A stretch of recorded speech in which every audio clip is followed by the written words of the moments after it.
Hello guys!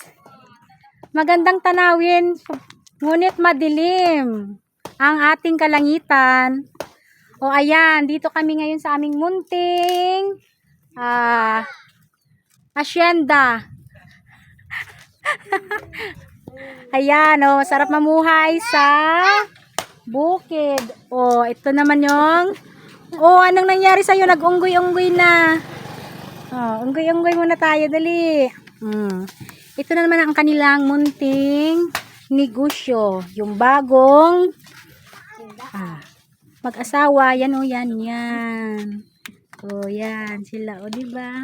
Ayan ang aming palibot. Toing, toing, toing. Ayan. Sarap talaga pag dito ka sa bukid. Ayan. At ito naman ang aking alaga ngayon. Ayan, laki niya, diba? May mga babies na yan. Mamaya na kita pakainin. So, yan. Kami-kami lang naman dito magkakapatid. Bahay ng aking mga kapatid yan. Ayan. At yan naman ang aming pinapagawang simbahan. Wala pang bubong yan, guys.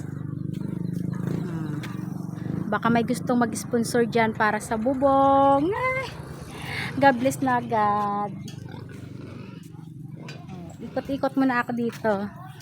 Sarap talaga pag nandito ka nakatira. Napi-feel mo talaga. Buhay mahirap ito.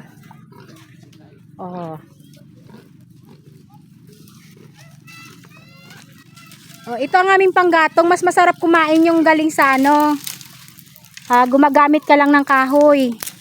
Ayan.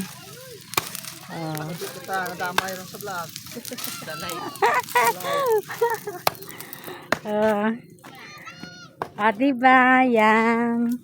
Masaya kahit ganito lang. Anong nangyari? Bakit nagsipagtago na kayo? Ayan, ang sarap nito, tataba, yan, tataba. Tataba. Bili na kayo, guys. Ito naman ang aming tambayan. Ayan, dito kami nakatambay tuwing tanghali.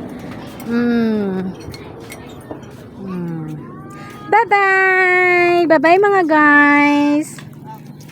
Bye-bye. Baby! Be! Jai, bye-bye. Bye-bye na, bye-bye. Bye-bye. Yan. Yan ang aking mga pamangkin. Ang aking mga pamangkin na walang mga damit. Ayan sila, guys. Mangiilaw na yan sila. Yan, wow. Dami na namang huli ito mamaya. Ayan. Maaga pa silang gumagayak papuntang dagat. Kasi yung mga nauuli nila, guys, sa totoo lang, ito, ayan, yan. Yan. Yan yung nakukuha nila. Mangilaw. Sarap gataan yan. Sige na, bye. Bye, mga guys.